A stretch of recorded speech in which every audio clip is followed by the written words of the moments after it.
Ok, que estoy dejando ingresar también a los compañeros, entonces como, no sé, a 10.000 pantallas. Ya, pues, entonces un poco lo que veíamos acá, gracias al Ítalo que me hizo la observación. Entonces, Chile tiene las mayores velocidades de convergencia, ¿ya? Entonces eso está directamente relacionado con la sismicidad. Estas imágenes son básicamente lo mismo, ¿cierto? Ustedes ven de la parte izquierda arriba las placas tectónicas, ¿ya? Está marcado ahí con rojo el famoso punto triple, una de las últimas exposiciones que vimos. Y está también, bueno, la sismicidad, ¿ya? Entonces vemos que hay una relación directa. Y en parte, métanse, acá está el enlace, del Servicio Geológico de los Estados Unidos. Pueden obtener información, hay sismicidad histórica, es una de las mayores bases de datos a nivel mundial. Y vemos que cuando nos metemos, yo hoy día les mostré cuando partió la clase anterior, un sismo hoy día en Nepal, ¿ya? Pero independiente, fíjense la fecha. ¿Qué dice aquí?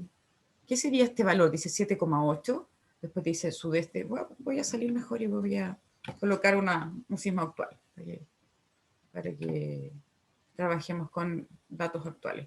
Entonces, por ejemplo, las personas que en su presentación colocaron datos de sismos.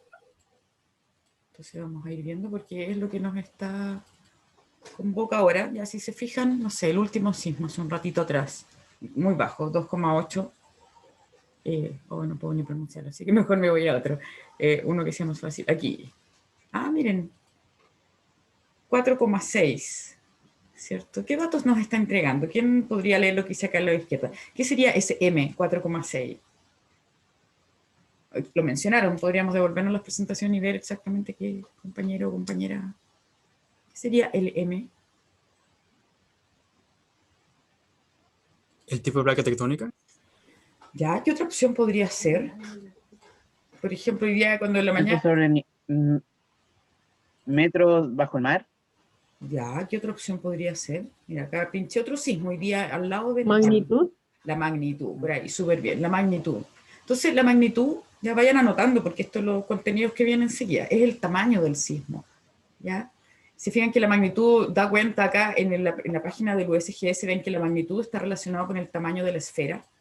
Mientras más grande la esfera con la que se grafica, ¿ya? Da cuenta de la magnitud. Estoy tratando de mirarlos con mayor magnitud el día de hoy. Aquí hay uno, bueno, es el mismo. Acá en este se ve 4,7 en una isla en Japón. Entonces la magnitud es el tamaño. Ahora, ¿qué otro dato podemos obtener? Por ejemplo, eso que dice aquí, dice la hora, la ubicación. Y se fijan aquí, ¿a qué nos referimos con el lugar, con el epicentro? Podríamos ver el caso del Servicio Sismológico Nacional. Cuando dice, por ejemplo, un sismo a 30 kilómetros al sudeste de Atacama, por poner un ejemplo. Voy a colocar el Servicio Sismológico Nacional.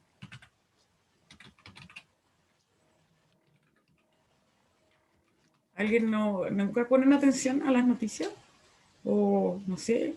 Por ejemplo, hoy día en la mañana hubo un Es el sismo. punto en la superficie donde ocurre el sismo. Era el punto de la superficie, El súper epicentro, bien. ¿no? Claro, claro. Acá, por ejemplo, en el norte hoy día, ya sí vemos, hoy día 28 de abril a las 8:25 de la mañana a 54 kilómetros al sur este de Antofagasta. Entonces, eso es el epicentro, ¿ya? Y se fijan que hay un valor de magnitud. Entonces ya tenemos dos parámetros. Ahora voy a agrandar, ¿ya? Acá y dice hora local, la latitud, longitud, da una magnitud, ¿ya? Pero también nosotros tenemos que ver otro parámetro que es la intensidad, ¿cierto? Sobre todo con los sismos de mayor magnitud, que básicamente la escala de intensidad es cómo se siente, ¿ya? Entonces, bueno, en eso vamos a trabajar ahora, ¿ya? Entonces, bueno, los márgenes tectónicos, especialmente los convergentes y los transformantes, tienen una directa relación con los terremotos, ¿ya? Entonces tenemos que entender que estas fuerzas tectónicas son de actuar continua, ¿ya? Y que este desplazamiento de las placas, si bien es lento, a escala humana, hablábamos como el crecimiento de las uñas, acumula grandes tensiones en las rocas, y cuando la cohesión entre las placas se rompe, o es decir, la roca ya no soporta más deformación, libera energía.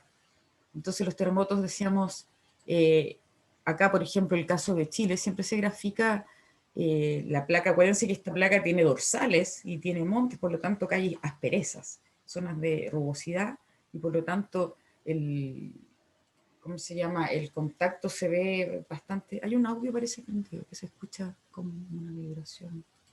Te lo pillé. Entonces, vemos acá que básicamente aquí se acumulan tensiones. ¿Ya? Entonces, decíamos las velocidades en Chile. Ahora, los terremotos pueden ser tectónicos, pero también pueden estar asociados, como vimos también en las presentaciones, a erupciones volcánicas, cuando el magma se abre camino por medio de las fisuras de la corteza, también va generando sismicidad. También existen sismos por grandes deslizamientos de tierra y viceversa. Grandes terremotos generan sismos y en algunos casos se da... Y también hay terremotos en laboreos mineros. Ya vemos que en la minería, a medida que nos profundizamos, hablábamos el otro día, comenta la presión. Esa presión es la presión de confinamiento. Entonces las minas más profundas, por ejemplo la mina Teniente, a veces genera microsismicidad o sismicidad inducida, producto de que la actividad humana finalmente redistribuye los esfuerzos. Si tienen dudas, consultas, pregunten, levanten la mano, me interrumpen, mandan un chat, ¿ya? Pero no se queden con dudas. Bueno, acá entonces está...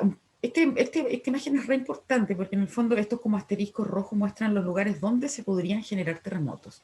Si nos retrocedemos algunas láminas, uno piensa que, bueno, la mayoría de los terremotos está entre las placas, en el borde, en el margen, claro, eso es cierto, esa zona se llama Guadati-Benioff, como aparece ahí, pero también hay sismos de otro tipo, vemos acá los tipo A, sismos que se generan en esta corteza oceánica que es más dúctil, como dijeron en las presentaciones, y tiene más fierro, tiene más magnesio, se le llama basalto, también lo mencionaron en las presentaciones. Vemos acá terremotos tipo C, hubo un terremoto en Chillán en 1958, 50 y algo, que más no recuerdo, que fue de este tipo. Esta placa cuando se subduce en un momento se rompe. Están los terremotos tipo D, que los mencionaron ahí en el caso de la falla Liquiñe-Off, que son sismos corticales, es decir, son de baja profundidad.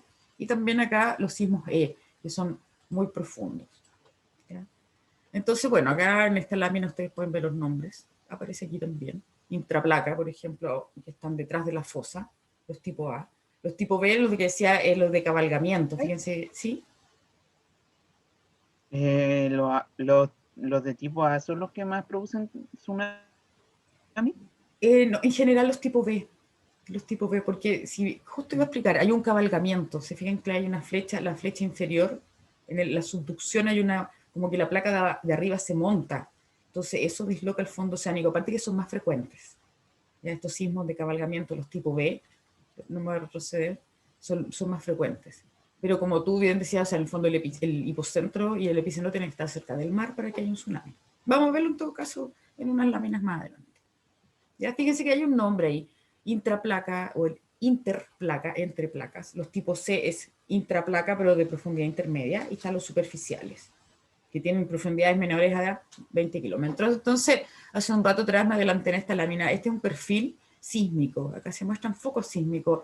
Cuando hablábamos de la estructura interna de la Tierra, decíamos que la información sísmica es lo que nos provee la información. Entonces, el proceso, claro, a partir de perfiles sísmicos se localizan las zonas sísmicas. Entonces, bueno, palabras simples, los terremotos tectónicos se producen cuando las rocas se estiran, se contraen, acumulan cierta deformación dependiendo del tipo de roca, y ya de un momento que ya no son capaces de soportar más deformación, entonces se rompen o ¿cierto? Tratan de recobrar su forma original, en el caso de las rocas más plásticas. Y como estábamos conversando hace un rato atrás, acá en la lámina abajo podemos ver el hipocentro, que es en el lugar, en el interior de la corteza donde se da inicio a la rotura, y el epicentro es esta proyección en vertical. Entonces, cuando dicen, oye, un sismo a 57 kilómetros al noreste de Atacama, estamos viendo el epicentro. Por lo tanto, también se entrega la profundidad, que es uno de los valores muy importantes porque la profundidad nos entrega mucha información sobre el tipo de sismo. ¿Ya?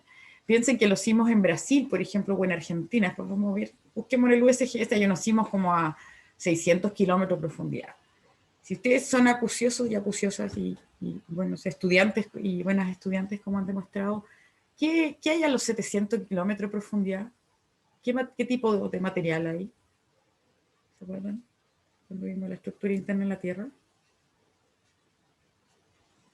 Cuando hablamos del huevo duro, la clase anterior, algo así. Hablábamos que primero estaba la corteza, la Eso cáscara. creo que ya es manto. Ya, pero ¿qué manto en particular? ¿Se acuerdan de la telita del huevo? Cuando hablamos de la astenosfera. La astenosfera es re importante, no la olviden, porque en la astenosfera se forma el magma, además. ¿Ya? Entonces, estos sismos se tiene poco, estos sismos muy profundos se tiene poca información.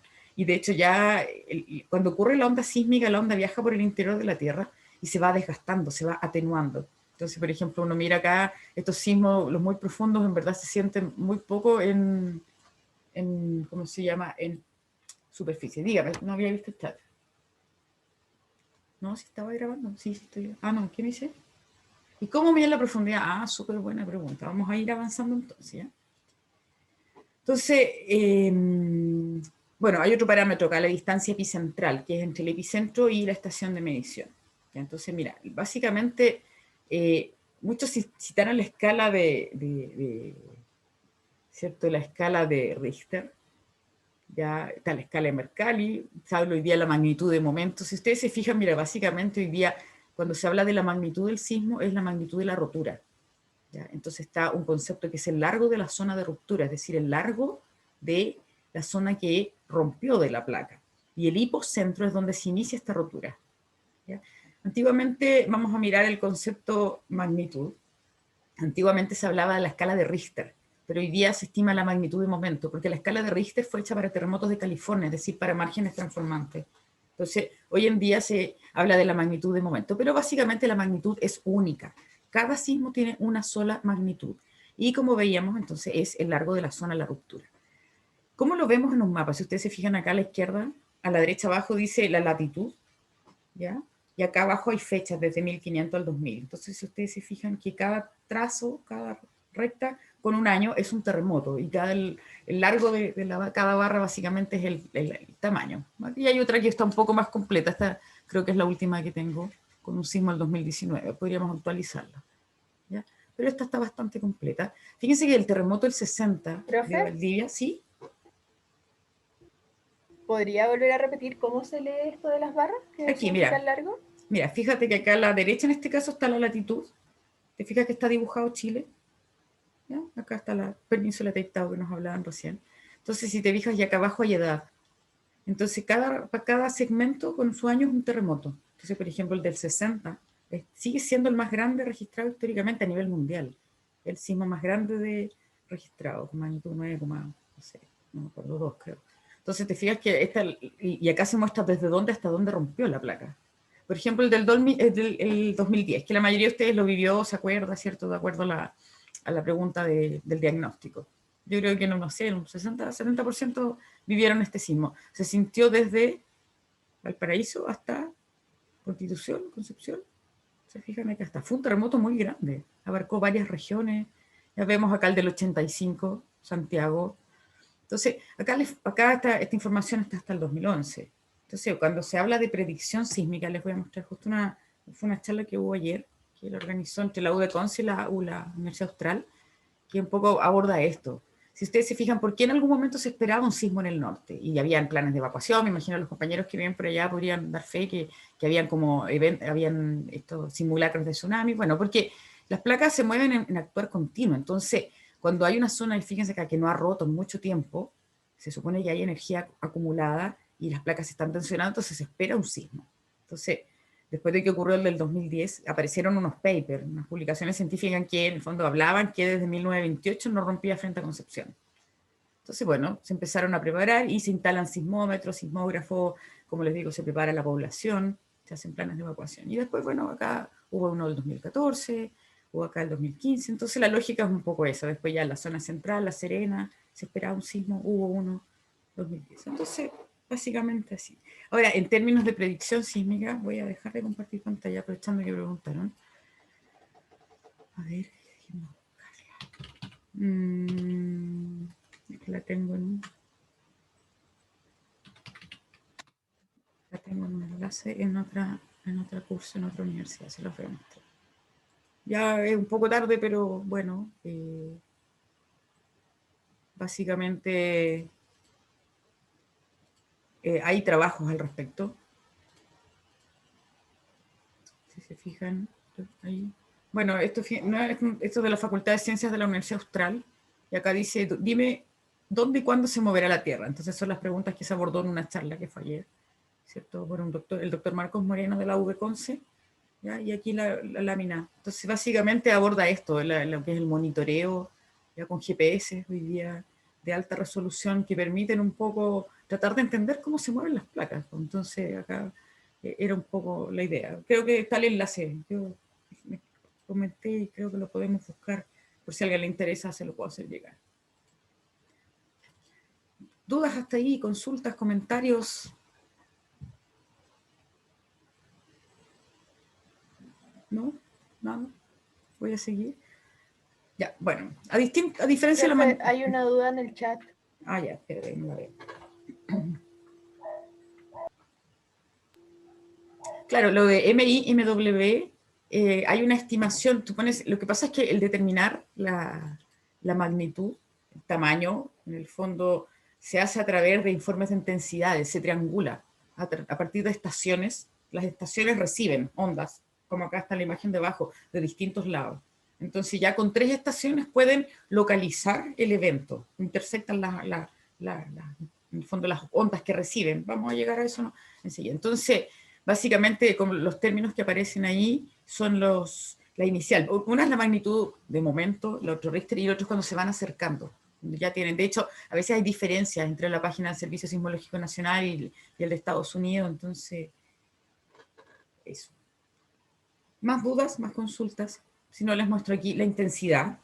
¿Ya? La intensidad es una medida cualitativa, en el fondo es como cuánto se movió. Ahora, puede haber personas más o menos sensibles o más o menos temerosas, por lo tanto, básicamente hay escalas. La intensidad se menciona como la escala de Mercalli modificada, se fijan que va de 1 a 12, ¿ya? Y acá vemos su respectivo parámetro, es decir, ya por ejemplo cuando se mecen objetos colgantes, una intensidad 4, por ejemplo es percibido por toda la gente, ¿cierto? Caen algunos objetos, ya después por ejemplo intensidad 8, cuando ya caen algunas construcciones de obras civiles, mampostería, caen algunas estatuas.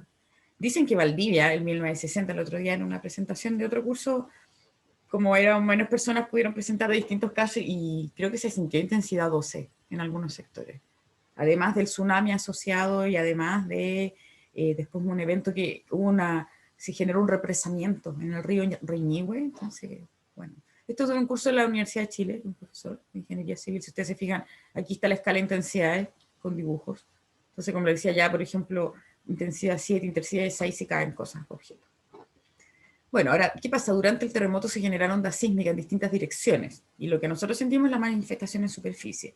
Ahora, ¿por qué sentimos que las ondas viajan como que de repente, no sé, para la gente que vive en Santiago, cuando uno dice, oye, parece que está temblando, nos falta, y tiembla a los pocos segundos? Yo no sé si les ha pasado, o que empiezan a ladrar los perros. Yo me acuerdo mucho cuando vivía en el norte, que era así como, oye, parece que está temblando, y entre el parece y se ponía a temblar. ¿Ya? O a veces se siente despacio y después más fuerte. ¿O no? ¿Alguna mano? Hágame alguna mano. Porque como trabajo en regiones donde no tiembla tanto, como que yo cuento esto y nadie no me cree mucho. ¿Sí? ¿Alguna manito? Sí, o Gracias. sea, lo cacho, pero es como algo no es como tan habitual que pase, o al menos a mí no me ha pasado. Claro, bueno, ahora cuando sientan algún sismo, pónganle un poco de atención. Bueno, voy a mostrarlo con la imagen siguiente. Si ustedes se fijan, un sismo es una rotura, se generan ondas, en este caso sísmicas, que viajan en todas las direcciones y viajan por el medio terrestre, por la corteza. Acuérdense que son las ondas sísmicas las que nos entregan información del núcleo, del límite manto-núcleo, es decir, son roturas muy, muy grandes a escala de la Tierra. Y viajan ondas. Entonces, si uno divide el movimiento, hay una trayectoria que es perpendicular a la fuente, y hay una trayectoria que es, ¿cierto?, tangencial, perpendicular. Entonces las ondas P son las que llegan primero, y las ondas P, como dice ahí, estiran y empujan los cuerpos, ¿ya? Entonces atraviesan básicamente los cuerpos, y las ondas S los sacuden. Entonces muchas veces los sismos parten como que se siente y ya después se sacuden los objetos. Ahora, estas ondas, que son las ondas de cuerpo, ondas primarias, viajan por el interior de la Tierra. Ahí están las velocidades, de 5 a 6 kilómetros en segundo, y está medido, hay una relación entre la velocidad de las ondas primarias y las secundarias. Esto se ha estudiado, me voy a adelantar unas láminas, por ejemplo, a partir de los sismógramos. ¿Cómo se miden los sismos? Con un sismómetro, que es un péndulo que tiene un lápiz y un rodillo, y este péndulo tiene que estar anclado en una zona que de por sí no se mueva, no puede estar en una zona inestable que genere movimiento adicional. Entonces cuando hay sismo esto va registrando básicamente las ondas, el lápiz va dibujando. Y este es un sismo en Rusia, y acá se puede ver las ondas P, las ondas S, y hay ondas que una vez que las ondas llegan a superficie, es decir, ya salen del medio interno, se desacoplan, es decir, se mueven en todas direcciones y ahí se generan las ondas superficiales. Las primeras son las de cuerpo, también se le conoce, para la gente que le gusta la ingeniería sísmica van a llegar a esto nuevamente. Y las superficiales están las de Rayleigh y las de Love. Y las trayectorias son bastante más complejas, las de Rayleigh y de Love se muestra más en la lámina siguiente, pero fíjense que son ondas que ya están en un medio desconfinado, está solo la presión atmosférica, entonces las ondas tienen trayectorias de movimiento circular hacia atrás, ¿cierto? Movimientos así como ese, entonces dejan bastante destrucción. Acá ustedes pueden ver un poco algunas imágenes que muestran un poco la dirección de las ondas de Rayleigh, ¿cierto? Y de las distintas ondas superficiales. Entonces, bueno, lo que les contaba un poco que hizo la onda sísmica es la que nos entregan información del interior de la Tierra. Hay en la clase que vimos estructura interna de la Tierra hay unas discontinuidades, por ejemplo, hay unas ondas que no atraviesan el límite manto-núcleo. Y también se habló un poco del caso del riesgo. Ojo aquí que vamos a trabajar en algún momento la diferencia entre riesgo y peligro. Ya cuando estemos en las aplicaciones de ingeniería, que es la última parte, vamos a ver, fíjense que Chile, riesgo, es decir, en términos de riesgo sísmico, estamos en una zona roja. Acá esto es para ustedes, ¿cierto? ¿Cómo se construye? ¿Cómo se incorporan los sismos? Bueno, hay una norma, la 433. Yo supongo que por el curso en que van todavía no la ven, pero yo creo que pronto, unos años más. Y se fijan que Chile está zonificado a partir de el parámetro que los ingenieros incorporan en sus construcciones, que es la aceleración sísmica. Obviamente que esto es macro. Hay, a su vez, cuando escuchemos el terremoto de Arica, o de la zona norte, vamos a ver ahí que esto... hay subestudios que subdividen el área y se estudian procesos como acá se muestra de la amplificación sísmica. Esta es una tarea que les he dejado a los chicos acá en Coyhaique. Lo vamos a ver a través de los prácticos de Santiago. El caso del efecto de sitio, que les da décimas de abono cuando averiguaban los suelos de sus respectivas comunas. Si se fijan aquí, cuando hay roca, hay menos amplificación sísmica versus que hay material aluvional, limo, lodo. Bueno, vamos a conocer de los suelos también de Santiago y de algunas regiones. Imágenes de sismo. Ahora, aparte de los fenómenos propiamente tal, la destrucción, hay otros fenómenos como es la licuefacción, ya que básicamente es la licuación de suelo. Ustedes todavía no tienen mecánica de suelo, ¿cierto? ¿No? ¿Sí? No. No, y en No, términos... pero la vi en Viaje 2. Ah, sí. Ya, vamos a Se parece mirar en una aquí. película. Sí, pero vamos a ver un caso, por ejemplo, más real. Fíjense que esto es en Japón. Voy a parar el audio. Esto es después del terremoto del 2011. ¿Qué es lo que ocurre? Si ustedes se fijan, voy a ir adelantando el video. Literalmente el suelo se abre.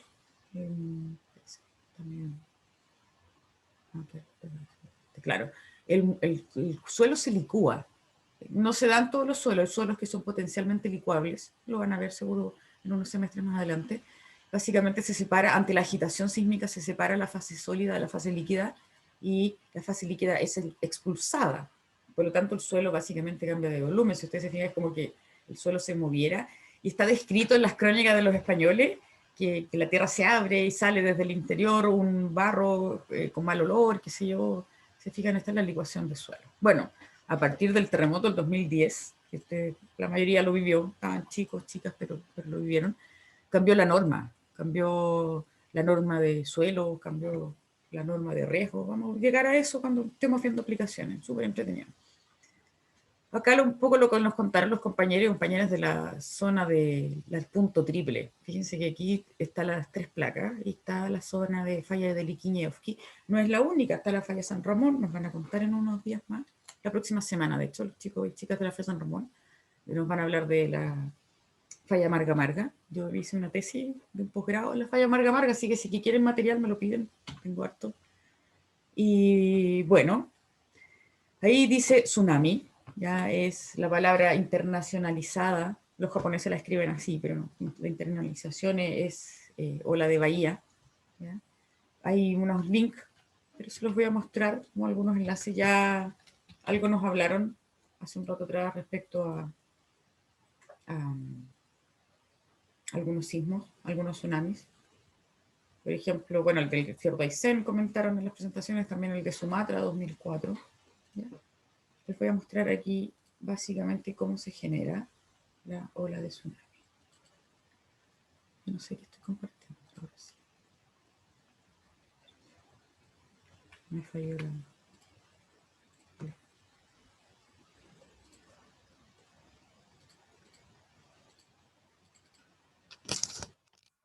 De nuevo. This difference is related to plate movements. The plate that rose from the ocean floor pushed up a considerable volume of seawater. Lo puedo poner con mi traducción. Básicamente, cuando se genera la dislocación de la placa, ese movimiento se transmite al agua, a la masa de agua, y por lo tanto se generan básicamente dos tsunamis, se habla, o dos olas. Una es la ola de avance, ¿cierto? Que se acerca a la costa, ¿ya? Ahí vamos a ver cómo afecta a una costa, y ya vemos que en el mismo mecanismo de dislocación de la placa, es decir, tiene que haber una falla y un movimiento, la placa, una se monta sobre otro. ¿Ya? En el caso del tsunami Aysén cayó casi un cerro completo al agua y eso generó una ola de tsunami. Cuando tiramos una piedra al agua, salta agua, si tiramos una roca, salta más, si tiramos un cerro completo, es bastante más. Entonces aquí les puedo mostrar otras animaciones. Por ejemplo, estábamos conversando hace un rato, o estaba yo hablando del tsunami del 60, el terremoto de Chile del año 60, y fíjense que afectó todo el Pacífico. Ahí está cuando ocurre el sismo, la ola se propaga a Los Ángeles, California, ahí va a llegar, afecta a Hawái, murió gente en Hawái, murió gente en Japón, afectó, de hecho, el otro día en una presentación de otro curso me daban los datos, como murieron 60 personas en Hawái, 100 algo personas en Japón, se fijan, y la ola tarda horas en llegar. Ahora, el caso más que ustedes quizás aquí podrían comentar, saber qué pasó en Chile el 2010. ¿Ya? Entonces, básicamente, hay un sistema de alarma del Pacífico Central, está muy relacionado al cinturón de fuego, también es un foco comercial. ¿Ya? Pero bueno, decíamos, viene del japonés ola de bahía, y es una o varias olas que se desplazan a gran velocidad cuando algo desplaza algo, algún fenómeno desplaza verticalmente la corteza. Su magnitud obviamente puede causar daño. Entonces, la mayoría de los tsunamis son por sismo, por fallas. ¿Ya? Se habla de falla porque básicamente es una rotura de la corteza.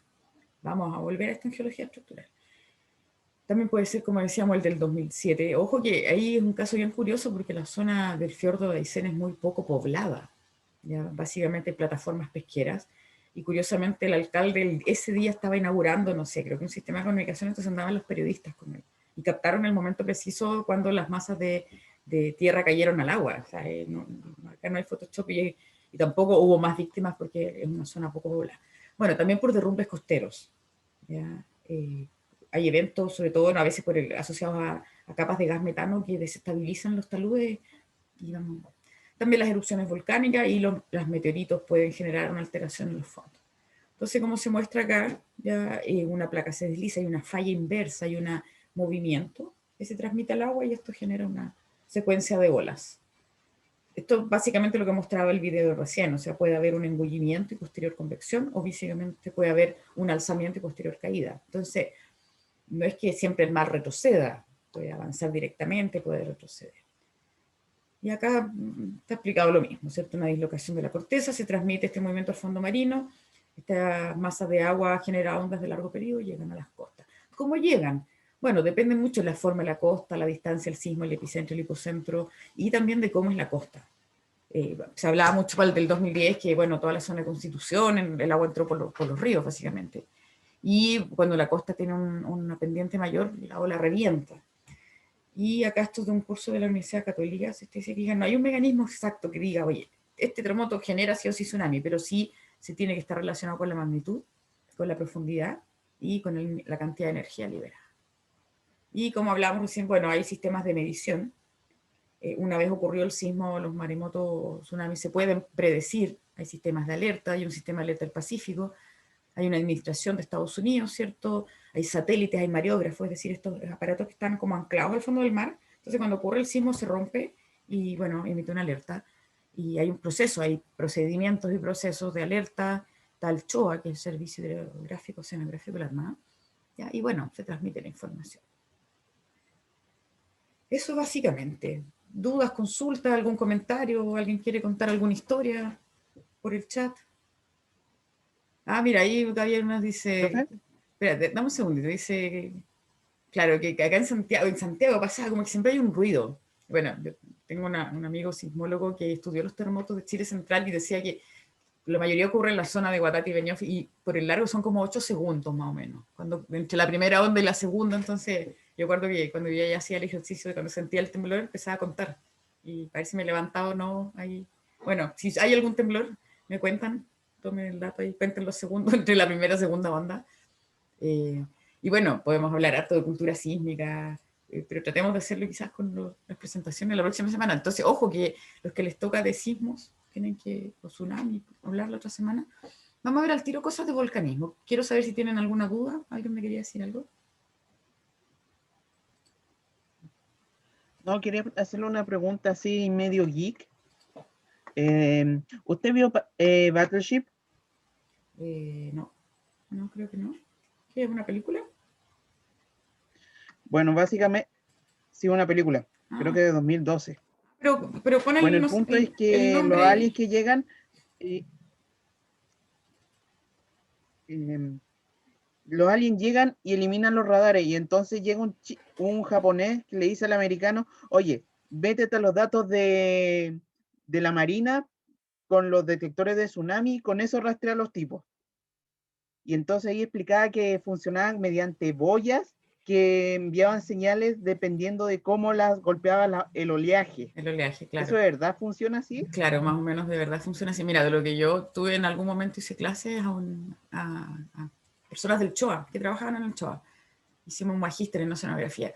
Y claro, contaban que son unas boyas que están ancladas como a los fondos oceánicos. Entonces, imagínate, hay una ola gigantesca, se corta, se rompe y eso transmite una satélite. Ay, me pusieron el nombre. La voy a buscar la película para verla, ¿ya? Para dejarla ahí anotada. Ya. Si alguien más la ve, podemos comentar. También salió el otro día, que me acordaba de las disertaciones, Los Ángeles, Destrucción Total. Otra relacionada con las placas tectónicas, volcanismo. Si es que quieren ver algo reciente, producción 2021.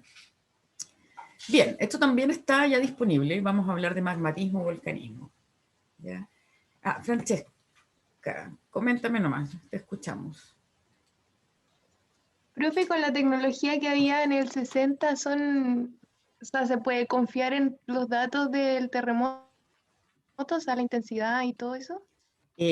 Sí, hasta mira, yo creo que es que piensa que es el terremoto más grande de la historia, por lo tanto es uno de los más estudiados. O sea, yo creo que... Ahora, obviamente, ¿qué es lo que hay poco? Hay poco registro, llámale de cámaras, de fotos, eh, quizás hay buenas fotos. El otro día vimos un documental y como te digo, en otras cursos que son menos presentan de caso. Entonces, piensa que en el sur el terremoto generó migraciones, pues mucha gente que llegó a la región de Aysén porque migró de lo que es Valdivia, Chiloé, y cambió la topografía, ¿cierto?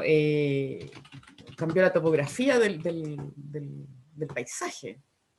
Entonces, son fenómenos, como te digo, lo que había menos eran menos redes sociales. Es una duda que siempre se plantea, si es que hoy día estos eventos ocurren más o hay más redes sociales, si los aluviones son más frecuentes o que hoy día tenemos la posibilidad de registrar más. Entonces, bueno, es parte de la discusión, pero en términos digo, de De hecho, yo publicaciones había escuchado, científicas, creo que fue no me acuerdo si fue mi hermano o mi papá, o si escuché o leí por ahí, pero tengo en la cabeza de que en algún minuto escuché que había gente que, que calculaba y que los datos se quedaban un poco cortos. en el Hay, tamaño.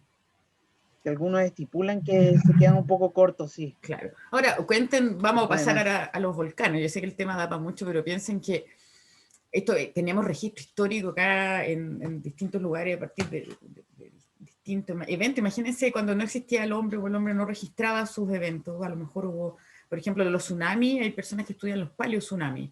A partir de estudios de sedimentos buscan las alteraciones y efectivamente cuando se hizo ese documental hace un año atrás sobre un potencial tsunami en Viña que se mostraba así como las palmeras cayéndose, no sé si alguien lo vio hace muchos años atrás, que fue como bien polémico. Bueno, se estudian los paleotsunamis, que son eventos que han ocurrido en la historia de la Tierra, pero no están a la escala humana. Ok, dejemos preguntas igual para la otra semana. Fíjense que me interesa que adelantemos para que hablemos de volcanes también, los chicos y chicas que tienen que disertar de volcanes. Esto es del Hawái, el Kilauea, el año 2018. Vean un poco en las imágenes, ahí está contando, eso ya lo hablamos en la clase anterior, nos contaron de la tectónica de Hawái, ¿ya? Ahora, ¿qué es lo que ven en pantalla? ¿Cómo le llamamos este material? ¿Cómo le llamarían? ¿Sí? ¿Alguna chica que participe? Magma, ¿Ya? ¿Qué otro nombre lava. recibe? Lava, perfecto, ¿cierto? El magma, bueno, es la lava que sale a superficie. Y uno podría decir, bueno, básicamente la lava está escurriendo. Vemos que se ven zonas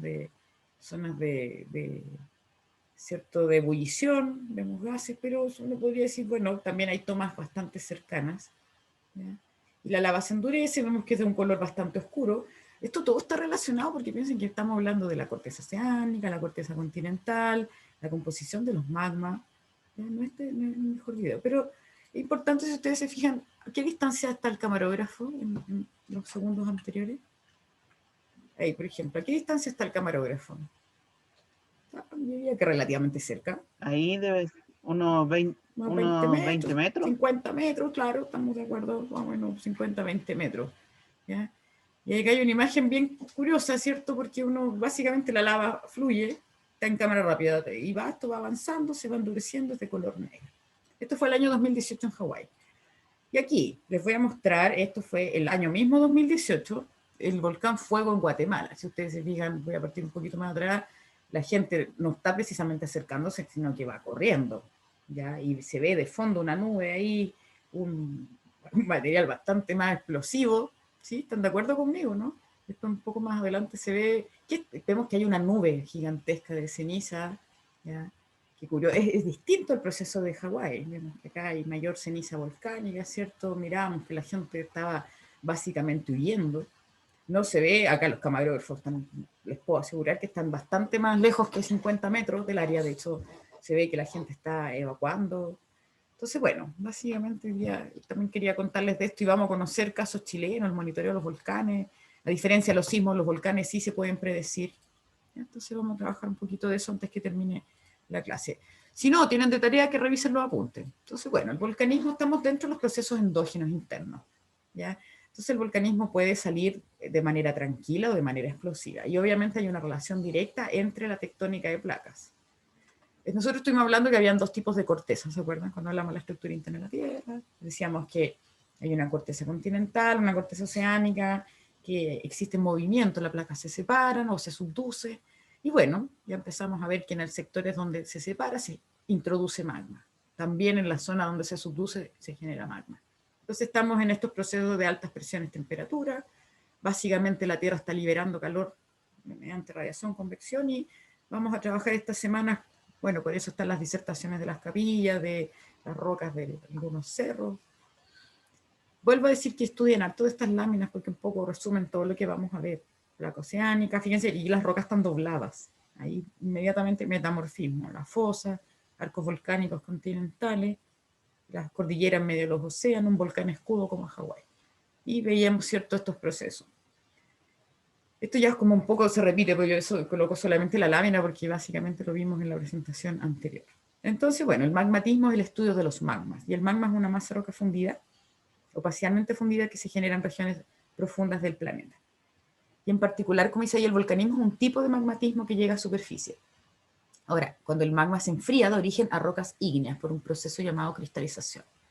Entonces, los magmas, como parece acá, están compuestos por una masa de roca fundida, que está compuesta por iones, y nosotros estudiamos los minerales, por lo tanto sabemos que la mayoría están compuestos por sílice, oxígeno, aluminio, fierro, calcio. Y esto se empieza a enfriar. Hay una porción fundida que son los silicatos, es decir, estos minerales de sílice que ya están cristalizados o que no se fundieron completamente. Veíamos que esta masa avanza y también tiene gases. Otro dato importante, fíjense que esta cámara de magma está en contacto con las rocas del entorno y se está enfriando. Entonces por eso el magma básicamente se crea en regiones de la astenósfera, la tectónica de placas fundamental aquí, ¿cierto? Y ojo, esto es importante, que la mayor cantidad de actividad ígnea es en márgenes divergentes, en las dorsales. También hay cantidad importante en los convergentes. ¿Por qué se generan estos en márgenes divergentes? Voy a hablar y ustedes leen el texto. Básicamente por descompresión. Decíamos que allí en la astenósfera que es plástica, que es la telita del huevo, los iones están como casi al punto de fusión, están muy móviles, y en estas zonas donde la presión se despeja por la expansión, se liberan y permite el ascenso magma. Ahora, en el caso de los márgenes de subducción, el calor es muy importante, y aquí nuevamente sale el gradiente geotérmico, es decir, las rocas en la astenósfera no están fundidas, pero están cercanas a la fusión. Entonces, ¿cómo agregamos el calor adicional? Bueno, en la fricción, cuando hay subducción hay fricción. Además que en la subducción, voy a pasar y ustedes leen, cuando la placa se va metiendo abajo, va metiéndose más dentro del gradiente geotérmico, y lo otro que se arrastran sedimentos con agua. ¿Cierto? Esta placa, como tiene aspereza, a medida que se mete abajo, arrastra sedimentos, entonces el agua es expulsada y por lo tanto permite que se fundan las rocas del manto. Entonces el magma evoluciona, ¿cierto? Comienza a ascender porque es menos denso que las rocas del entorno, se sube por fracturas, por donde pueda, y a medida que sube se va enfriando, entonces en muchas ocasiones se enfría acá abajo, o bien sale por un volcán. Decíamos, acá está nuevamente el cinturón de fuego del Pacífico. Y bueno, el enfriamiento del magma genera las rocas ígneas, que pueden ser intrusivas o plutónicas, o efusivas o volcánicas. Y allí es un poco donde vienen los prácticos, porque seguramente vamos a conocer, o van a ustedes entender que lo que miran a veces en sus paisajes, o cuando estaban sin cuarentena, son rocas volcánicas, rocas ígneas, que sí. Entonces, bueno, acá está. Cuando el magma se enfría al interior, genera rocas ígneas intrusivas, que tienen esta textura de grano más grueso, ¿ya? Porque, ¿qué es lo que ocurre? Ustedes ya estudiamos los minerales, entonces básicamente, mientras hayan elementos químicos, los cristales comienzan a crecer, tiempo y espacio, versus las rocas volcánicas, donde este material sale rápido, incluso llega al caso extremo que se forma vidrio, que es este material atómico, o sea, que no tiene estructura atómica, o las piedras pómez, que es la más típica, de hecho flotan en el agua, en algunos casos, porque tienen muy baja densidad. Son puras fibras de vidrio como trenzadas, por eso la usan como material abrasivo, así como para pulir, ¿sí? Bueno, vamos a conocer de las ignimbritas de Pudahuel, ahí vamos a tener hartas cosas para hablar. Y en general las rocas ígneas se clasifican por el color y por la textura.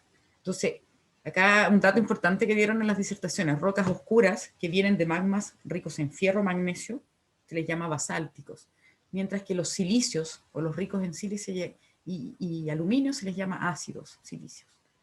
Entonces, las rocas que en general ígneas se clasifican a partir de su contenido de sílice.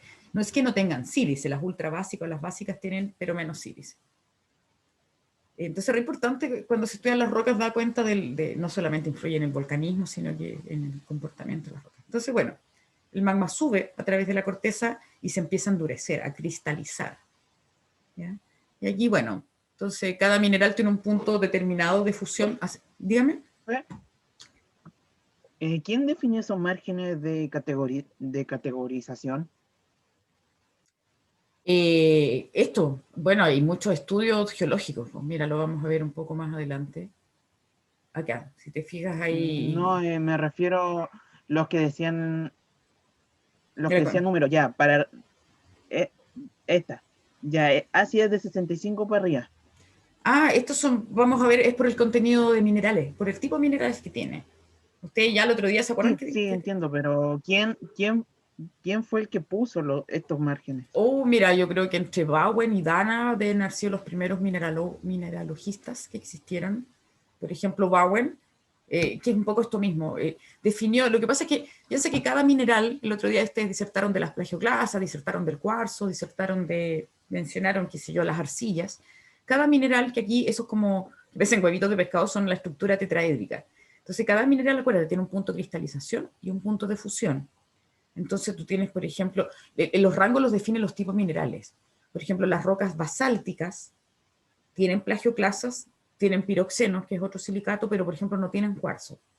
Y entonces estos rangos básicamente del contenido de sílice está dado por el tipo de mineral que forman. Entonces, esta serie básicamente tú tienes una cámara de magma, ¿ya? Y cuando empieza a enfriar, al comienzo de la cristalización se forman los minerales que tienen más fierro y magnesio.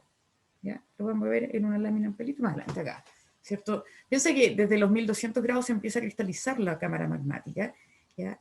Y el fluido residual se hace más pobre en los elementos que se empiezan a consumir. Por ejemplo, se forman los olivinos, piroxenos, que son como silicatos que tienen poca sílice, llamémoslo así, tienen alto aluminio, magnesio, fierro. Entonces el fluido residual que acá en esta gráfica se muestra con un cambio de color. Entonces después se forman los piroxenos, cristalizan. Después, por ejemplo, las anfíboles, las plagioclasas, que nos hablaron con una de las disertaciones para que la revisen, y por último el cuarzo. El cuarzo es el último en formarse. Me voy a devolver aquí. Si ustedes se fijan, el cuarzo dentro de una cámara de magma es el último mineral en formarse. Entonces, un poco atendiendo la pregunta del compañero, estos límites están definidos por el tipo de mineral que forman. Yo no creo que deberían quizás, bueno, lo mismo que estoy hablando está escrito ahí, y ustedes se fijan que básicamente esto se estudia así. Nosotros, a partir de una roca, se estudian los componentes minerales, y básicamente ustedes ya saben que los minerales son enlaces atómicos, ¿ya? Entonces, bueno, en particular las rocas magmáticas están compuestas, ¿cierto?, por silicatos. A ver, nos queda harto para el certamen, así que pueden ustedes estudiar, que sería lo recomendable, y vayamos resolviendo dudas. Les dije también unos capítulos de libros, el otro día les dije un libro.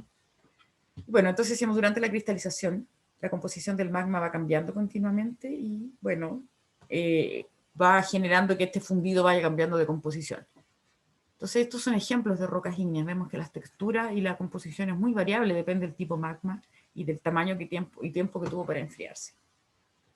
Entonces, bueno, ojo que después de la cristalización, los fluidos residuales, ¿cierto?, muchas veces cristalizan en condiciones favorables, por, no sé, por a veces por fracturas, por diques, por fallas, y en algunos casos, como está destacado, bueno, estos fluidos llegan a superficie dando origen a geyser, y en algunos otros casos, estos fluidos son los que están ricos en un elemento, por ejemplo, el oro, el cobre, ¿ya? Entonces muchos de los procesos magmáticos están relacionados a minerales, a yacimientos minerales. Por eso en Chile uno empieza a entender que donde una placa se mete bajo la otra, hay subducción, hay magmatismo, hay yacimientos minerales a lo largo de casi todo el arco volcánico.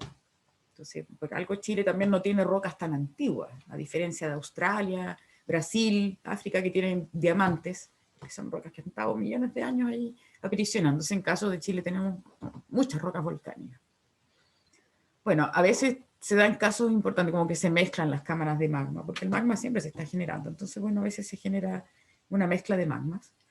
La diferenciación es esta etapa en que el fluido va cambiando de composición.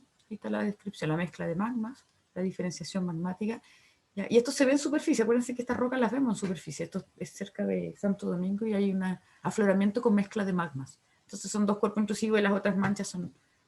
Y otro evento que se da es la asimilación, es decir, la cámara de magma incorpora fragmentos de su entorno. Entonces va cambiando a su vez la composición química. Ahora, los nombres, caracterización y proceso asociado al magmatismo. Bueno, tenemos un mundo que es bajo la superficie terrestre, que es cuando el magma enfría abajo, forma plutones, batolitos, si se mete entre medio, bueno, depende, lacolitos, diques, y si evoluciona y sale como volcán, vemos que puede existir coladas de lava y piroclastos. Epiclástica es cuando este material queda como mal consolidado y se vuelve a remover. Ahí está la definición de cada uno, plutones, ¿cierto?, masas de roca ígnea, lacolito cuando se meten de manera horizontal, batolito, ojo con eso, es una gran masa de roca plutónica. Bueno, la pregunta de siempre, ¿cómo vemos en superficie estas rocas que se formaron acá abajo? Eso ya lo respondimos el otro día, decíamos, bueno, uno es el alzamiento tectónico, los parachoques que se levantan, y el otro es la erosión. Y hay aquí un poco ejemplos de batolitos, de afloramientos de rocas ígneas en Chile. Acá hay una publicación científica que dice de granitoides de la franja costera de Chile. Geocronología. Hay de Isla Negra, estas son fotos de Isla Negra. Entonces, bueno, ejemplos de rocas ígneas en Chile. Está en la zona central de Reñaca, Valparaíso, el batolito costero, Isla Negra, Las Cruces de otro batolito, el batolito norpatagónico de Aysén. Entonces, por ejemplo, acá hay un mapa de Valparaíso, Reñaca, y acá vemos la leyenda. Vamos a empezar a trabajar con mapa, a ver si hay un trabajo aplicado como certamen 3. Fíjense que este mapa tiene harta información, porque aparte de tener relieve, coordenadas, ¿cierto? Por un lado dice intrusivo jurásico, nos entrega información doble. Intrusivo es del tipo de roca, jurásico es la edad. Por ejemplo, intrusivo paleozoico, o metamórfico, qué sé yo, paleozoico en este caso. Cuaternario, eso ya lo vamos a ver cuando veamos procesos superficiales, remoción en masa, qué sé yo. Entonces vamos a empezar a ver más. Y así se ven, pues no sé si alguien conoce Valpo, Viña, ahí hay intrusivos jurásicos. Esto es la entrada de Las Palmas, estos son puros intrusivos. Ahora son rocas, si volvemos un poco atrás, vemos que son rocas bien rígidas, que están compuestas por puro cristal, es un entramado de cristales. Son bastante rígidas, pero eso no significa que no generen mecanismos de inestabilidad, que es la parte B del curso. Si ustedes se fijan acá, son rocas rígidas afectadas por fracturas muy largas, y vamos a hablar de los mecanismos de inestabilidad. Esta es del batolito norpatagónico, del fiordo Aysén. Básicamente se cayeron cuñas. Vamos a trabajar en esto en la parte B del curso. Esto es en Tortel también, todos estos cerros del fiordo, esto es un fiordo. Profe, los fiordos no eran por desgaste, por glaciación. Claro, pues, pero en el fondo piensa que el fiordo es como la cordillera, la costa que está tapada bajo el agua. Entonces la composición de las rocas, este es un granito. Ahora, el fiordo es esta configuración de cerritos que está labrada por el glaciar. Lo vamos a volver a ver porque es parte del Sí, lo sé. contenido. Sí. Recuerde que yo soy el de Punta Arenas. Ah, ya, bueno, excelente. Entonces vamos a conversar de las Torres del Paine. Vamos a conocer la composición. Bueno, aquí vemos, por ejemplo, el caso de los diques. Los diques son estos cuerpos tabulares de magma que cristalizan como en el ascenso. Situación original, el dique penetra, lo vimos cuando hablamos del tiempo geológico. Acá estos caminos cerca de la región de Aysén, fíjense que hay rocas horizontales y esto está atravesado por un enjambre de diques. Y bueno, esto ya nos queda poquito de clase de original, volcanismo. Esta imagen es la misma que hemos estado hablando, la tectónica de placas, ¿cierto? Y sus distintos ejemplos. Ahí está Islandia, una dorsal, ¿cierto? Una subducción aquí cerca de la parte de Japón, Hawái, acá Centroamérica, el Rift de África. Y aquí detalle por cada uno. Volcanismo, corteza oceánica, corteza continental, la placa se subduce, se expulsa por agua, el magma se funde. En el caso del Rift de África o las dorsales, vemos que acá es por descompresión, ¿cierto? Vemos aquí, bueno, las zonas de puntos calientes, Hawái, los hotspots, como vimos en las presentaciones de la clase anterior. Y bueno, el volcanismo, decíamos, puede darse sobre el agua o sobre el agua o sobre la superficie aérea. Pueden ser bajo agua. Y aquí vemos algunas imágenes. Estos fueron en, si mal no recuerdo, en el Océano Pacífico, creo que fue en Sumatra, el 2011, acá está en Kilauea, Chaitén. Entonces vemos que el magma puede salir de manera explosiva o tranquila. Y eso principalmente es función de la composición del magma. Temperatura, cantidad de gases, y ese parámetro se conoce como viscosidad. Viscos es pegajoso. Entonces, mientras más viscoso el magma, es más resistente a fluir. Ahora, está muy relacionada a la cantidad de sílice, y ahí volvemos a los rangos. Entonces, vemos que, bueno, durante un evento eruptivo es frecuente la actividad sísmica, y el tipo de magma, el enfriamiento, va a ser el tipo de erupción. ¿Ya? Bueno, vamos a hablar de algunas rocas, cómo se comportan en ingeniería. Hablábamos de la composición de sílice. Entonces, bueno, los magmas con más sílice son más viscosos. Ejemplo, el Chaitén, vamos a ver los magmas que se generan en Chile. Entonces, las lavas de composición riolítica tienden a ser gruesas, viscosas, forman domos. Mientras que las lavas más fluidas, con más fierro, menos sílice, como Hawái, qué sé yo, las que vienen de corteza oceánica, tienden a fluir. Importante son los gases. Los gases, igual que cuando uno abre una bebida, se acumulan en la parte superficial, es lo que está el texto acá. Y bueno, cuando la cámara de magma presiona, en algún momento los gases salen, pero a veces, por ejemplo, pasa con los magmas riolíticos, me va a volver, que forman un domo. Vamos a conocer algunas erupciones, por ejemplo, el caso de Chaitén o el St. Helens en Estados Unidos formaron un domo. Y los gases presionan y la cuestión explota. Y eso es un evento de los más peligrosos. ¿Ya? Y bueno, acá en Chile vemos los volcanes así, se les llama estratovolcanes, porque sus laderas están formadas por capas de alternancia de colas de lava, gases piroclásticos. Piroclástico con ese fragmentos calientes. ¿Ya? Y las lavas cuando fluyen generan textura, ya sea como cordel, como columnas, o pillow lava, estos almohadones. Acá hay una foto en Arica, al compañero Arica, que no creo que esté conectado, pero capaz que sí, porque tiene tope. Si está, un saludo. Fíjense que el morro de Arica en su parte central inferior está formada por pillow lavas. Las pillow lavas se les conoce como basaltos almohadillas. Basalto, composición de basalto de poco sílice, mayor fierro. Y cuando se enfrían bajo el océano se contraen. Entonces uno empieza a entender los eventos geológicos. Y si eso fuera poco, vemos acá el tiempo relativo, una torta encima de sedimento. Esto es en Irlanda. Fíjense que se da un caso que se llama disyunción columnar. Acá en Radal, en Chile, acá hay dos colas de lava, pues vemos una con columnas, otra que es más texturosa, y encima, tiempo relativo, un río que erosiona todo esto. En el Coyhaique, el Cerro Macay, que es como el icono de la ciudad, también tiene columnas hexagonales. Y bueno, básicamente el ascenso ¿Cómo se acá forman esas, profe? es por contracción térmica, ¿cierto? La lava que es rica en sílice, acuérdate que el cuarzo es hexagonal. Entonces, la geología tiene esa gracia que de lo micro pasa a lo macro. Entonces, cuando se contraen columnas hexagonales. En Irlanda son así, son perfectas. Hay en hartos lados, por eso la idea es que tratemos de ver aplicaciones. Bueno, acá están los gases, cómo se genera el ascenso convectivo.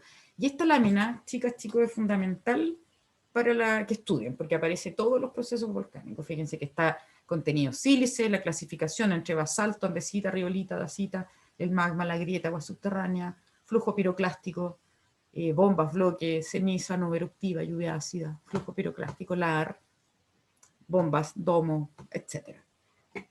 Yo hasta ahí voy a dejar hoy. ¿Cómo vamos a ver lo que viene? Bueno, veámoslo con casos específicos. Esa es la idea del práctico, ojalá lo valoren. Hay un trabajo no menor. Hay un trabajo no menor. Voy a detener la grabación.